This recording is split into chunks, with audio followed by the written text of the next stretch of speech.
किसान नेता, बुजुर्ग और मंच के सामने बैठे हुए सुन लो, काम की बात है।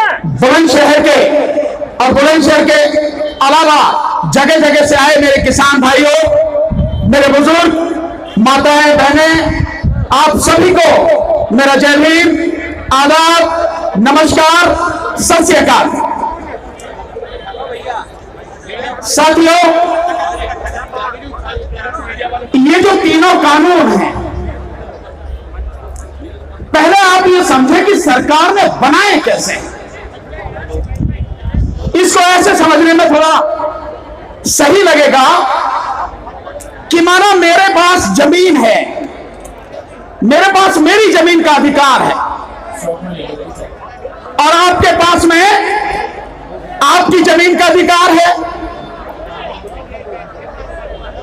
और मैं आपकी जमीन पर कब्जा कर लूं और कहूं कि ये तो मेरा खेत है। कैसा लगेगा आपको? कैसा लगेगा? बुरा लगेगा। तो माननीय प्रधानमंत्री नरेंद्र मोदी जी ने ऐसा ही किया है। कैसे किया है? साथियों, इधर जितने भी लोग हैं, अगर आपको बात नहीं सुननी है तो आप सभा छोड़कर जा सकते हैं, नहीं तो आप सुनिए, क्योंकि जब आपकी पूरी पीढ़ी तबाह की जा रही है, जब आपकी पूरी जिंदगी तबाह की जा रही है, इस देश के किसानों नहीं, मजदूरों को भी यह सरकार दफन करने पर लगी है, तब आप बात भी नहीं सुन सकते। ध्यान से, किस बात के लिए आए आप यहाँ? इसलिए बात सुनिए ध्यान से। माननीय मोदी जी ने ऐसा ही किया है। हमारे संविधान में केंद्र सरकार किन विषयों पर कानून बना सकती है, वो एक लिस्ट में दे रखे हैं। हमारे संविधान में राज्य सरकार किन विषयों पर कानून बना सकती है, वो भी उसी लिस्ट में दे रखे हैं। और हमारे संविधान में तीसरी भी एक लिस्ट दे रखी है, जिसपे केंद्र सरकार और राज्य सरकार ये दोनों कानून बना सकते हैं। ये जो कानून मोदी सरकार लेकर आई है, इसे बनाने का हक मोदी सरकार को नहीं है। इसे बनाने का हक केवल और केवल राज्यों की सरकारों को है। तो मोदी जी ने ऐसा ही काम किया। जो दूसरे का खेत है, उस खेत पे कब्जा करके मोदी जी कह रहे हैं मेरा है। भाई, जब तुम्हें अधिकार ही नहीं है, ये राज्यों का विषय है, कृषि राज्यों का विषय है, मंडी मार्केटिंग ये राज्यों का विषय है, तो आपने बना कैसे लिया? क्यों बनाया आपने ये कानून? संविधान के अनुच्छेद 246 और 7वीं अनुसूची में ये लिस्ट अलग अलग दे रखे हैं और राज्य की सूची में 14वें नंबर पर कृषि, 28वें नंबर पर मार्केटिंग, ये बहुत स्पष्ट रूप से दे रखा है। केंद्र के पास कोई अधिकार नहीं है, फिर भी मोदी जी ने इस पर कानून बनाया। यह है पहला काम जो मोदी जी ने इन कानूनों को बनाकर गलत किया। दूसरा काम, माननीय प्रधानमंत्री जी ने यह कानून उस समय लेके आए जब पूरे देश को उन्होंने बंद कर रखा था। क्या जल्दी थी भाई? क्या किसानों ने आपसे ये कानून मांगा था? क्या नहीं मांगा ना? नहीं मांगा। क्या इसकी हमें जरूरत है? नहीं, हमें जरूरत नहीं है। लेकिन किसके लिए लेके आए हैं? उन उद्योगपतियों के लिए, अंबानी या अडानी जैसे पूंजीपतियों के लिए, जिनकी चौखट की गुलामी करते हैं माननीय प्रधानमंत्री नरेंद्र मोदी जी, उनके लिए लेके आए हैं। और कानून क्या है, अब इसको समझो साथियों। मैं एक एक करके सारी चीजें बताता हूं आपको। ये कानून 3 हैं।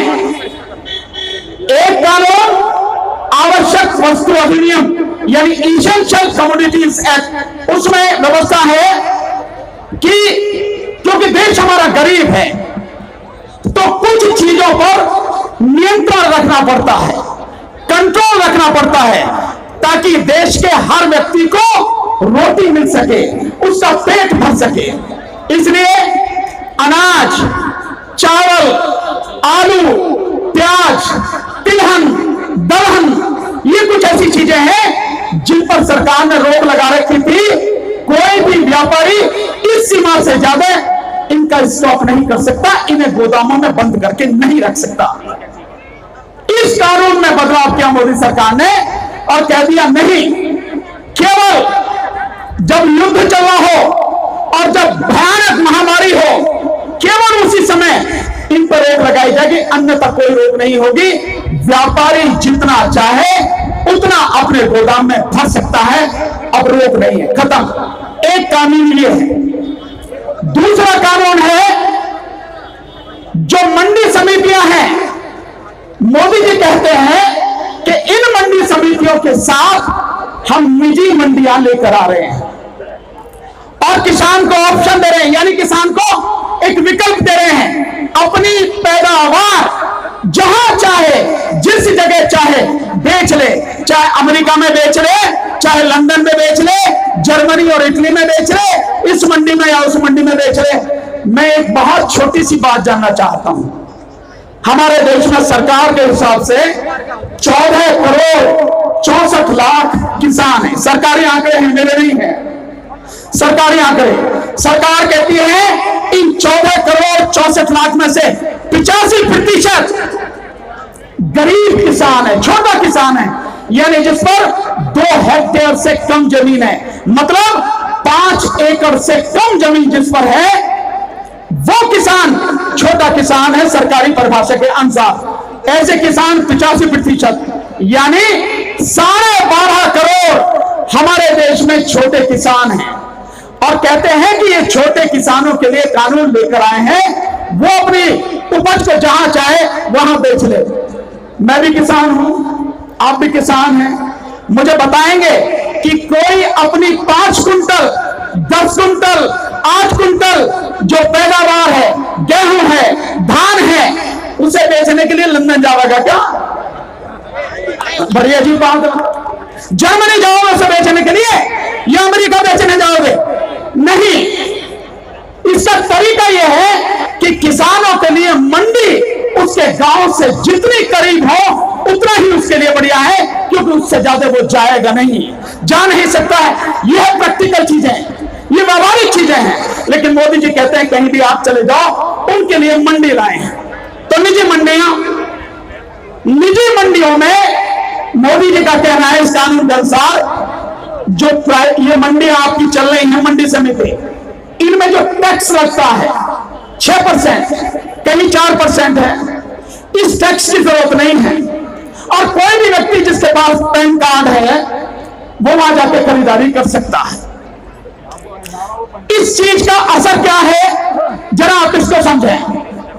जो मंडियों में 6% टैक्स लगता है वो किसान नहीं देता है टैक्स, उस टैक्स को व्यापारी देता है। जो खरीदता है वो किसान पर नहीं पड़ता, व्यापारी देता है।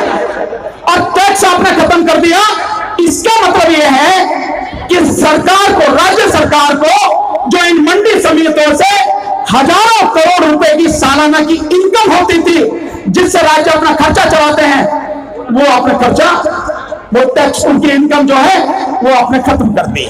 साथ में जो मंडियों में काम करने वाले लोग थे, जिनके लिए 6% में से 1% उनकी तनख्वाह के लिए जाता था, वो सारे के सारे बेरोजगार आपने कर दिए, क्योंकि रोजगार नहीं, मंडी में तो पैसा ही नहीं है। इसका उदाहरण कैसे? मोदी जी कहते हैं कि मंडियां नहीं बंद होंगी, मंडियां ऐसे ही चलती रहेंगी। जैसे एमएसपी को कहते हैं कि एमएसपी थी, एमएसपी है और एमएसपी रहेगी, इसे भी बताऊंगा। लेकिन पहले मंडियों की सुनो। मध्य प्रदेश में तो बीजेपी की सरकार है, वहां तो सब कुछ बढ़िया ही होना चाहिए। पिछले मई में ये जो कानून है, ये मॉडल एक्ट जो है मंडी का, ये लागू हुआ और उसके बाद मंडियों की क्या हालत है? मोदी जी कह रहे हैं मंडी बंद नहीं होंगी। मध्य प्रदेश में 259 मंडियों में से 47 मंडियां बंद हो गई। मध्य प्रदेश में 60% मंडियों में काम खत्म हो गया। मध्य प्रदेश में जो 298 उप मंडियां थी, यानी छोटी मंडियां थी, वो पूरी तरह से खत्म हो गई। मोदी जी कहते हैं मंडियां बंद नहीं होंगी, इससे कोई फर्क नहीं पड़ेगा। अब आता हूं उस असली कानून पर जो कॉन्ट्रैक्ट फार्मिंग है, यानी कि किसान के और व्यापारी के बीच में जो जमीन पर फसल उगाने के लिए समझौता होगा, उसको समझो। एक एक चीज को ध्यान से समझना, और मैं आपको बताऊंगा कि पूरे देश को तबाह करेगा ये कानून, केवल किसान को नहीं, उसे मैं बताऊंगा। देखिए, ये जो कानून है 11 पेज का कुल कानून है, इसमें कुल 25 धाराएं हैं, और इस कानून में जो काम की धाराएं हैं वो मुश्किल से 12 या 13 है। धारा 3, 4, 5, 6, 7, 9 और 10, 11, 13, 14, 18, 19 और 20, बस इतनी ही धाराएं काम की हैं। बाकी पूरा जो कानून है किसी काम का नहीं। इसको समझे। अब इसको समझाता हूं। धारा 3, ये मैं इसलिए आपको समझा रहा हूं, और अगर किसी को समझ में नहीं आए, इस मीटिंग के बाद मैं शाम तक यही हूं, मेरे से समझना, क्योंकि आप समझेंगे तभी किसी को समझा सकेंगे, और जब तक हम समझेंगे नहीं तब तक हम सरकार के खिलाफ लड़ नहीं सकेंगे।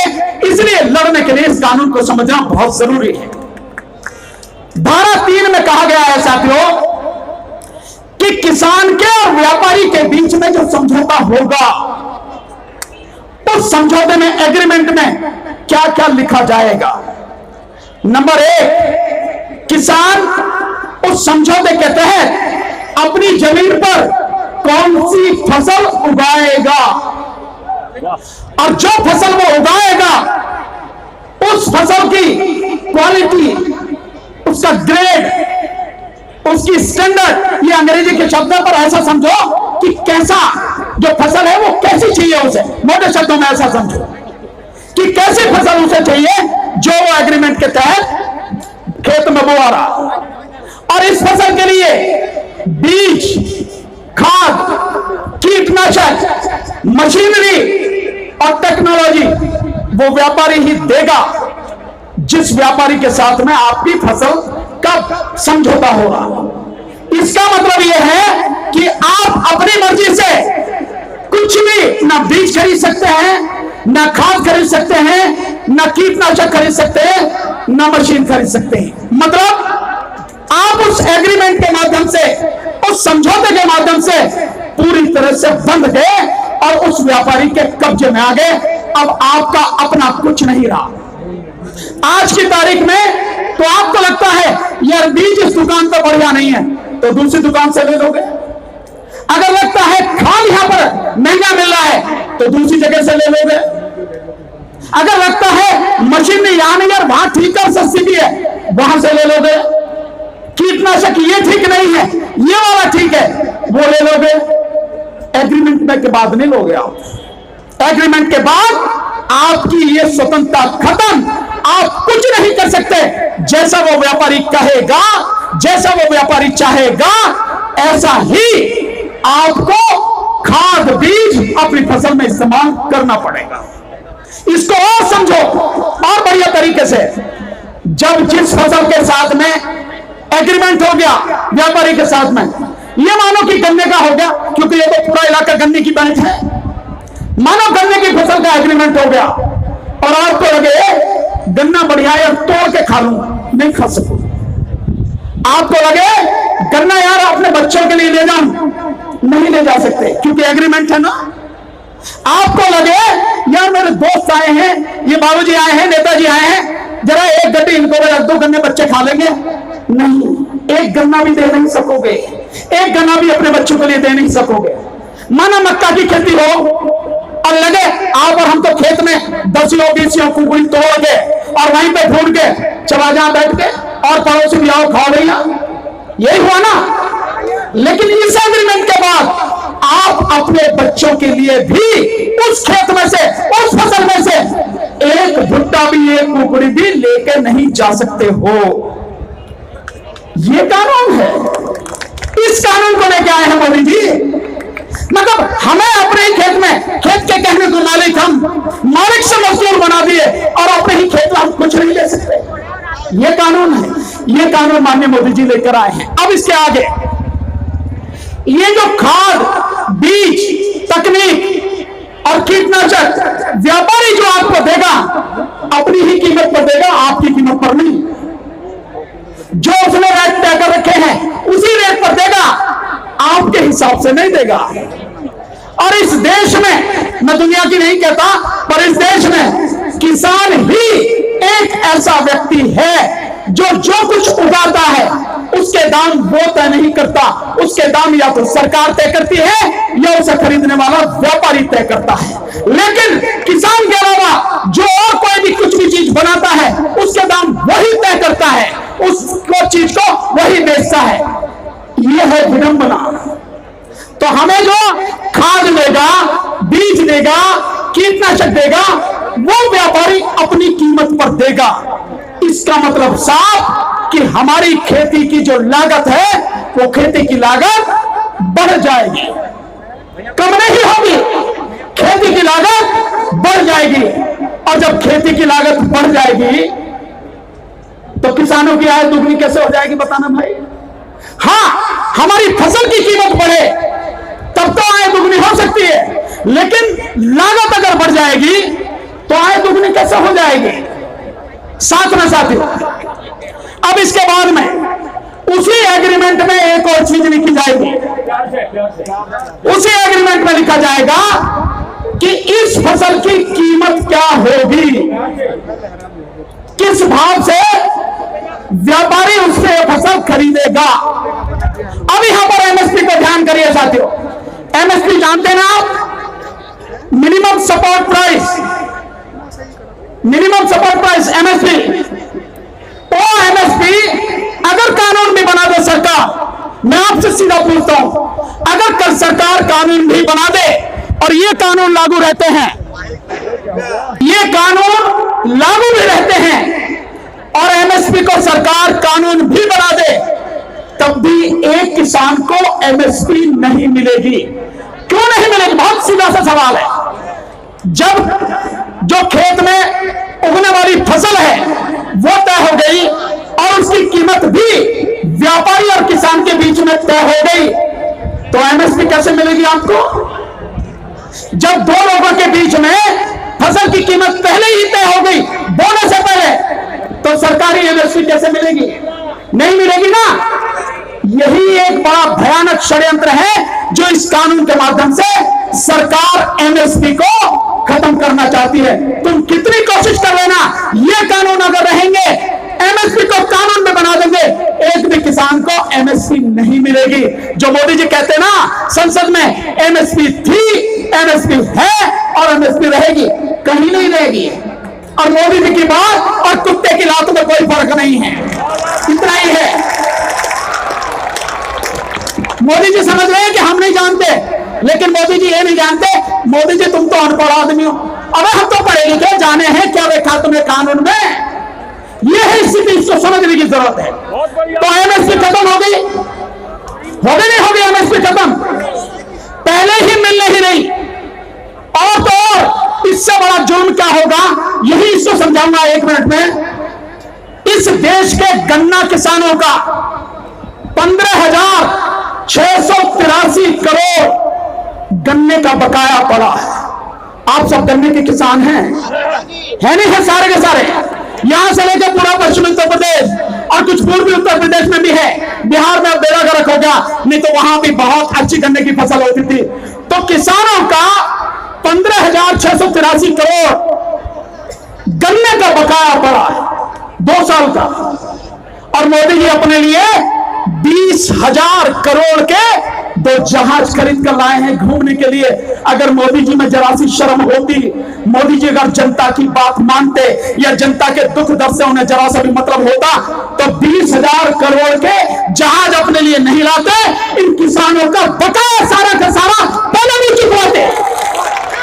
लेकिन किया नहीं मोदी जी ने। इसलिए मोदी जी जो कहते हैं करते उससे अलग है। अब इससे आगे आता हूं, ये जो एग्रीमेंट है, इस एग्रीमेंट में एक चीज और लिखी जाएगी।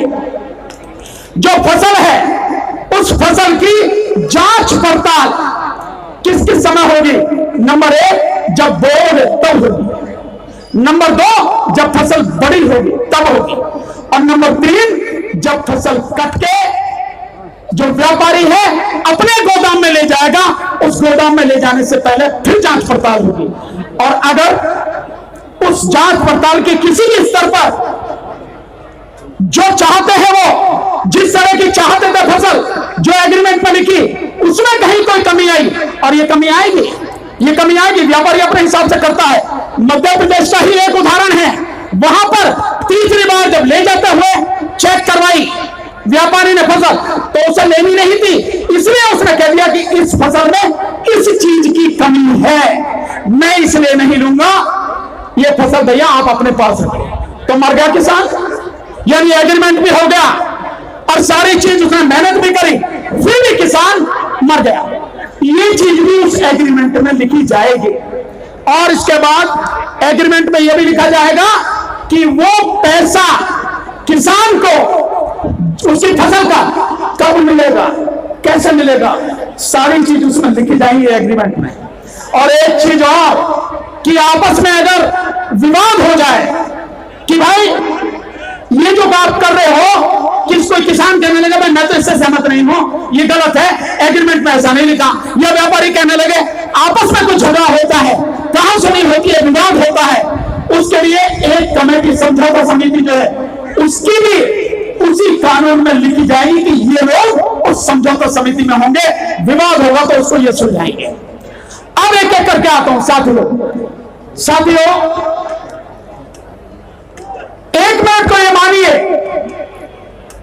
कि जब इस देश की सारी जमीन जो किसानों के पास है, उस जमीन में होने वाली पैदावार का समझौता व्यापारियों से हो गया, तो फसल जब तैयार होकर आएगी, सारी फसलें व्यापारी अपने गोदाम में ले जाएंगे ना। अब ध्यान करो, वो जो कानून हटाया ना, जो सीमा लगा रखी थी, अनाज, आलू, प्याज, चावल, दलहन, तिलहन कि अब कितने भी आप स्टॉक कर सकते हो, इसलिए बनाया गया था, इसलिए हटाया गया था कि जब सारी फसल आए तो व्यापारी पर कहीं किसी तरह की रोक ना हो, सारी फसल को अपने गोदाम में ले जाए। एक मिनट को आप सोचो जरा, लोग कहते हैं कि नहीं ये सिर्फ कल्पना है, कल्पना नहीं है। या जितने भी पढ़े लिखे साथी हैं, मैं उनसे एक सवाल करूं, अगर 2 जमा 2 आगे 4 ना लिखा हो तो आप समझ ही जाओगे ना कि 2 जमा 2 का मतलब है 4, बेशक मत लिखो। अगर 2 माइनस 2 यानी 2 ऋण 2 लिखा हो तो आप समझ जाओगे ना इसका मतलब क्या है, 0, शून्य। 0 लिखने की जरूरत है क्या? नहीं। इस कानून में मोदी जी ये तो बताते कि बहुत बढ़िया कानून है, मोदी जी ये नहीं बताते कानून क्या है, कभी नहीं बताते यार बढ़िया क्या है, घटिया क्या है, लोगों को आप बताओ ना, लोग अपने आप तय कर लेंगे कि ये उनके लिए बढ़िया है या नहीं है। तुम कौन हो तय करने वाले, लोगों को तय करने दो। तो मैं बताता हूं, जब सारा अनाज खेतों में उगने वाला व्यापारियों के गोदामों में पहुंच गया, तो सरकार के पास जो हर साल राशन की 5 लाख दुकानों के लिए अनाज खरीदती है, उसके लिए अनाज कहां से आवेगा? बताओ, मोदी जी से पूछो कहां से आवेगा। और ये 5 लाख राशन की दुकानें इस देश के 82 करोड़ लोगों को कम कीमत पर, यानी 3 रुपए किलो चावल, 2 रुपए किलो गेहूं और 1 रुपए किलो मोटा अनाज उपलब्ध कराती है। इनके लिए अनाज कहां से आएगा? इनके लिए अनाज नहीं होगा, बिल्कुल नहीं होगा ना। आ रहा समझ में सबके? हाथ उठाकर बताइए कि मेरी बात समझ में आ रही नहीं आ रही। इसका मतलब यह हुआ कि सरकार ने, संसद ने 2013 में कानून बनाया था, नेशनल फूड सिक्योरिटी एक्ट, यानी राष्ट्रीय खाद्य सुरक्षा कानून। मतलब उस कानून के तहत इस देश की जो 82 करोड़ गरीब जनता है, उस जनता को 3 रुपए किलो चावल, 2 रुपए किलो गेहूं और 1 रुपए किलो मोटा अनाज देने की व्यवस्था की थी, क्योंकि इस देश के लोग गरीब हैं। उनके भले के लिए वो मर ना जाए, उनके लिए कानून बनाया। लेकिन मोदी जी को उसका ध्यान नहीं है। आपकी सारी बातों का जवाब दूंगा, बाबा चिंता नहीं करो, यही हूं मैं, अभी नहीं, अभी बड़ा बात करें मोदी। तो उन कानूनों का जो 82 करोड़ गरीब हैं, इसका मतलब सरकार ने केवल किसानों को नहीं मारा, एक ही झटके में एमएसपी खत्म कर दी और इसी कानून से इस देश के 82 करोड़ लोगों के मुंह से निवाला छीन दिया। यह है कानून। यह कानून अच्छा है क्या? बताइए हाजी का क्या अच्छा है? मैं समझता हूं मोदी सरकार को देख लेना चाहिए। मीडिया के साथियों से निवेदन है, इसे भी दिखा देना भैया, क्योंकि आप गोदी मीडिया तो नहीं होगे कम से कम, इसलिए तो आप उन्हें दिखा देना भाई। तो सरकार ने एक कानून से 14 करोड़ 64 लाख किसानों को मार दिया और 82 करोड़ गरीब लोगों को मार दिया।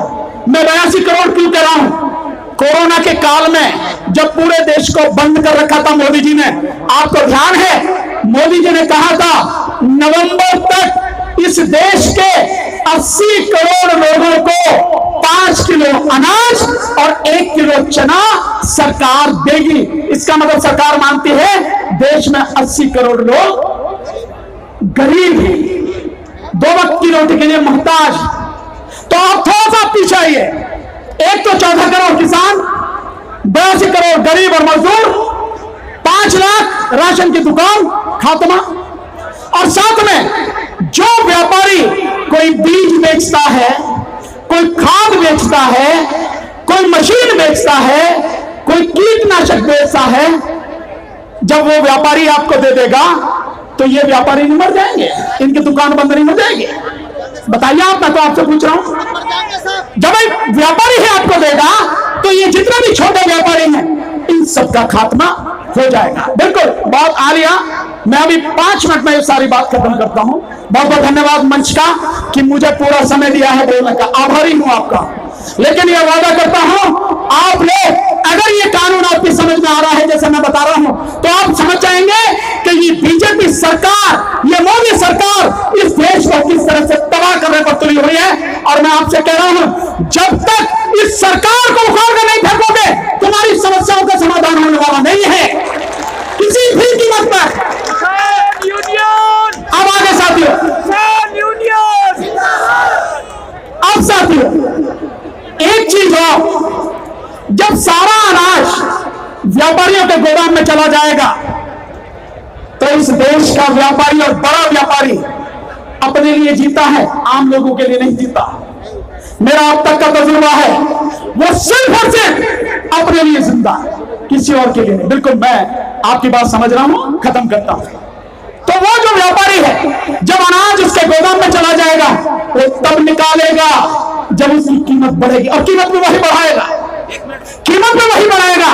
तो जब वो कीमत बढ़ाएगा तो बाकी जो जनता है, क्या उस जनता को अनाज सस्ता मिलेगा या महंगा मिलेगा? जो 20 रुपए, 25 रुपए, 30 रुपए किलो अनाज है, वही अनाज 100 रुपए, 125 रुपए, 150 रुपए किलो मिलेगा। ये इसलिए है, एक चीज और बता देता हूं, आप और हम जो अपने खेत में पैदा करते हैं ना, जब तक वो हमारे खेत में है वो चीज 100 रुपए की है। जैसे ही हमारे खेत से उठ के व्यापारी के गोदाम में चली गई, सिर्फ जाने से ही वो फसल, वो अनाज 210 रुपए का हो जाता है। सिर्फ यहां से गोदाम में पहुंचने में आपने 6 महीने लगाए, आपने 4 महीने लगाए फसल पैदा करने में 100 रुपए की, और व्यापारी यहां से उठा के ले गया नोटों के बल पे 210 रुपए की। यह है हाल जो है यहाँ का सारा। इसलिए साथियों, तो जो गरीब है वो मरेगा, जो चुप बैठे हैं वो मरेंगे। और एक बात आखिर में साथियों, बहुत दुकानें आपने देखी होंगी, बीबी नगर में बड़ी दुकानें खुली हुई, बुलंदशहर में बड़ी दुकानें हैं, हर शहर में दुकानें हैं, हर तरह की दुकानें हैं, कपड़ों की, जो जनरल स्टोर है उसकी, हर तरह की दुकानें हैं। जब इस देश में 120 करोड़ लोग, 120 करोड़ लोग दाने दाने के लिए मोहताज हो जाएंगे, उस समय क्या इन दुकानों पर कोई खरीदने जा सकेगा जब जेब में पैसा ही नहीं है? कहां से जाएगा? इसका मतलब ये दुकानें सब ताले लग जाएंगे, चाहे आपकी हो या किसी की हो। ये है कानून जिसे मोदी जी लेकर आए हैं। और इसमें भी सबसे खतरनाक स्थिति यह है, आप अदालत में नहीं जा सकते। मतलब जो एसडीएम, जो एडीएम, जो कलेक्टर इस कानून के तरह जब कोई विवाद होगा उसमें जो फैसला कर देगा वही फाइनल है। आप इसके लिए अदालत में नहीं जा सकेंगे। और धारा 18 में मोदी जी ने लिखा हुआ है कि कोई भी राज्य सरकार और केंद्र सरकार, उसका कोई भी अधिकारी, कोई भी कर्मचारी, एसडीएम, एडीएम, डीएम, इनमें से किसी चीज के लिए भी जिम्मेदार नहीं होगा। उसके खिलाफ ना कोई क्रिमिनल केस होगा, ना कोई सिविल सूट होगा, ना ही किसी तरह की कानूनी कार्रवाई होगी। यह है कानून।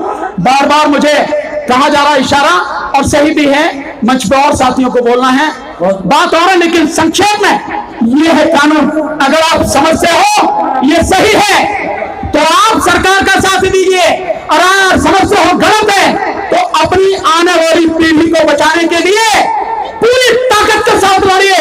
मैं आपको विश्वास दिलाता हूं, पूरे देश में जहां जहां भी लोगों को इकट्ठा किया जा सकता है, समझाया जा सकता है, आपके साथ हर आदमी खड़ा होगा, पूरी ताकत से खड़ा होगा, और एक दिन हम सब ये लड़ाई जीत कर ही आएंगे। उससे कम पे कोई नहीं है। मोदी जी कितनी भी कोशिश कर ले, मोदी जी को हारना पड़ेगा। और साथ में एक आखिरी बात, रिलायंस यानी अंबानी, अडानी और लाला रामदेव, इनके जितने उत्पादन हैं इनका बहिष्कार करो। हो सके तो अपने घर के टेलीविजन में 1 साल के लिए ताला लगा दो। बहुत बहुत शुक्रिया, बहुत बहुत शुक्रिया। धन्यवाद वकील साहब। मैं सभी भाइयों को, किसान बिरादरी के सरदारों को दोबारा परिचय करा रहा हूं। सुप्रीम कोर्ट के वकील साहब हैं और इनका नाम है Bhanu Pratap Singh ji.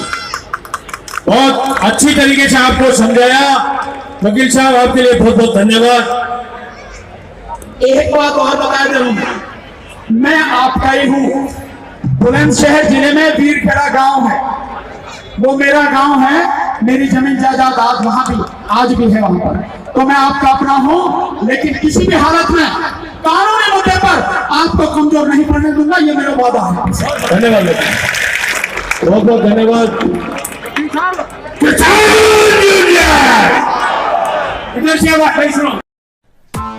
Press the bell icon on the YouTube app and never miss another update.